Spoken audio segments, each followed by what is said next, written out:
This is Block 9, the Liberal Establishment, Section 7, Vietnam, with the Paris Peace Negotiations. All the while this is going on, both sides are kind of pounding on each other to start negotiations. That the Americans are destroying large parts of North Vietnam.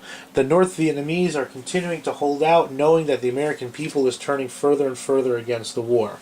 The Americans are trying to save face for their mission by preventing the North Vietnamese from conquering the South. Plus, the Americans wanted our prisoners of war back. And for a year, they're arguing about the shape of the table. Finally, they come up with this giant round table. I don't know why that took so long. Well, I do. It's because the North Vietnamese didn't want to start negotiating yet, really. But American bombing and destruction in North Vietnam finally convinced the North Vietnamese to sit down. The election of Nixon played a role that, they didn't like Johnson. They thought they could work better with Richard Nixon. So throughout the course of these negotiations, the North Vietnamese are trying to stall. The Americans are trying to get promises that the North won't invade the South and to give back our captured prisoners of war. The leverage that the United States has, what we can do to kind of get the North Vietnamese to do this, it had the power of its Air Force, which could bomb North Vietnam pretty continually to get them negotiating. And as we have seen, the North Vietnamese are kind of dragging it out because they know that eventually the United States will leave and they can pretty much do whatever they want. They want the Americans out as quickly as possible. They do not want to give up their ability to attack and invade South Vietnam. And like, we've looked at on their side of the equation, you have the fact that the war has become a political nightmare in the United States. In the spring of 1972, Richard Nixon tries to kickstart these negotiations again. The problem was, in 1972, a major North Vietnamese offensive attacked South Vietnam, and the ARVN units that Richard Nixon had such high hopes in did not perform well at all. That despite all this expensive American training, American equipment, American supplies, ARVN soldiers were poorly led, and quite frankly, many of them did not want to fight. The South Vietnamese government begged Nixon to do something. Nixon moved to protect his weak South Vietnamese ally.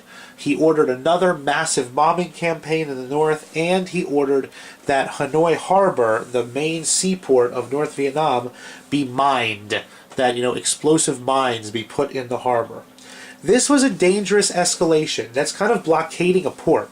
To blockade a port is a direct it's an escalation. It makes the war more serious. It brings the war to an international level. And it could have brought either the Chinese or the Soviets themselves into the war because, of course, China is kind of directly supporting North Vietnam and the Soviets are cheering them along from the sidelines. Anything that makes the United States look bad, the Soviet Union is going to get behind. So this is a very dangerous situation that Nixon has escalated the war, but Nixon's ability to play China off of the Soviet Union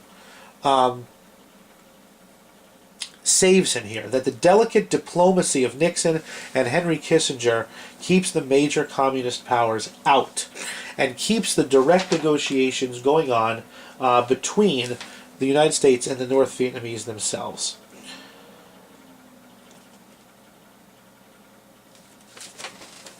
Another North Vietnamese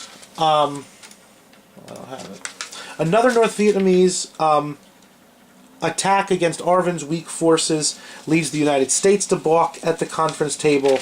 Nixon, to kind of get the North Vietnamese to retreat, orders another massive round of bombing called Linebacker 1 and Linebacker 2. At the Christmas of 1972. It's right after he's won re-election. He says it's time for this to end. He orders an air attack on North Vietnam, the size of which has never been seen before. This Christmas bombing lasts for a month. And finally, the communists got the hint. If they they were going to be bombed back into the Stone Age if they did not agree to this ceasefire. And finally, on January 23rd, 1973, a ceasefire was signed.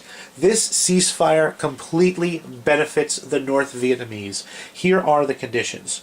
The aspects of the ceasefire. Number one, the United States would withdraw the last of its troops.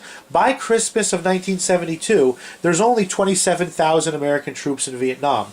Most of Vietnam's army has been Vietnamization has gone through. That the last of the American troops would withdraw in 1973. The second thing was that North Vietnam got to keep 145,000 troops in South Vietnam, and they occupied 30% of the country. That the United States did not achieve its goal of keeping South Vietnam free of communists.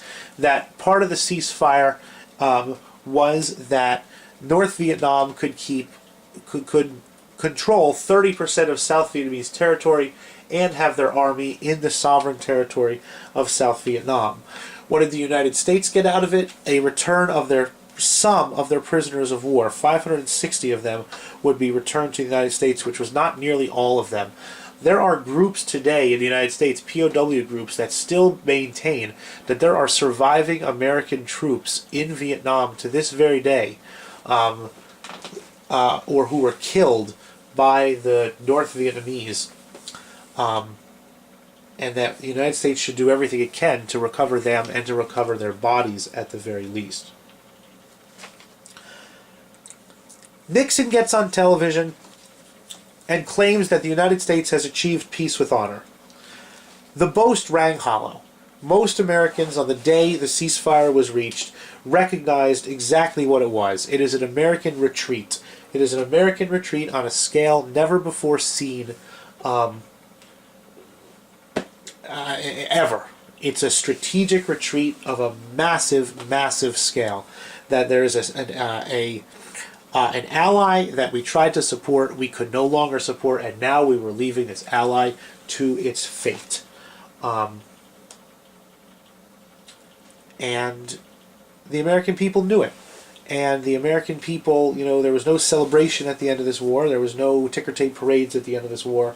The last troops came home, and we'll talk about what happened with them in a little bit. But a ceasefire is reached.